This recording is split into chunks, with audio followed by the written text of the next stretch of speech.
મેળવ્યો?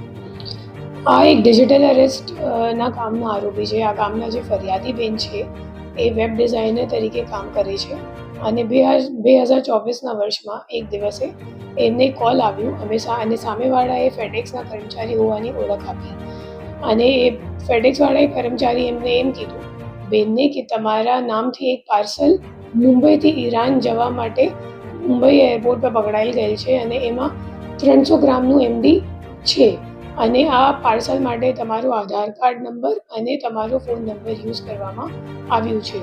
તો જો આ પાર્સલ તમારું નથી તો પછી તમારે મુંબઈ ક્રાઇમ બ્રાન્ચ સાથે વાત કરવી પડશે.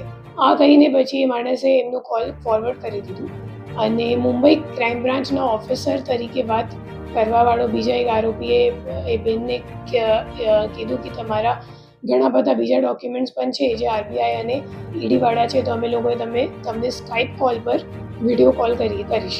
પછી એ લોકોએ સ્કાઇપ કોલમાં બેનને વિડીયો કોલ કર્યું અને ખોટા દસ્તાવેજી પુરાવા જેમાં ED અને RBIનો સ્ટેમ્પ હતો એ એમને બતાવ્યું.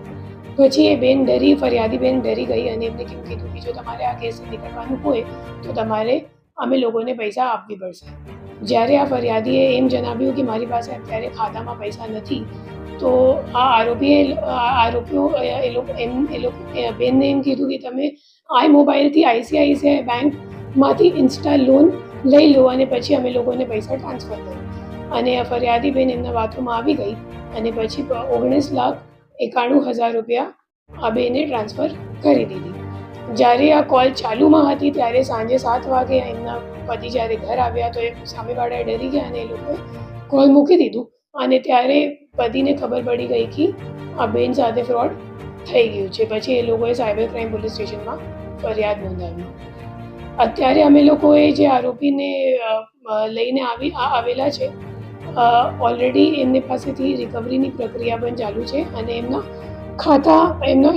ખાતું HDFC બેંકમાં કરંટ અકાઉન્ટમાં હતું. એમનું નામ છે હિરેન પટેલ અને એમના ખાતાઓ NCCRBમાં કુલ 14 જેટલા અન્ય કંપનીઓમાં પણ સંડોવાયેલ છે અને આ આરોપીને 2,81,000 જેટલા રૂપિયા કમિશનમાં મળ્યું હતું અને આ ફરિયાદી બેનને પોલીસે ઓલરેડી આજ દિન સુધી 10,86,000 જેટલા રિફંડ અપાવી દીધું છે અને હવે જે બાકીમાં છે એ પણ હિરેન પટેલથી રિકવરી કરવાની પ્રક્રિયા ચાલુ છે.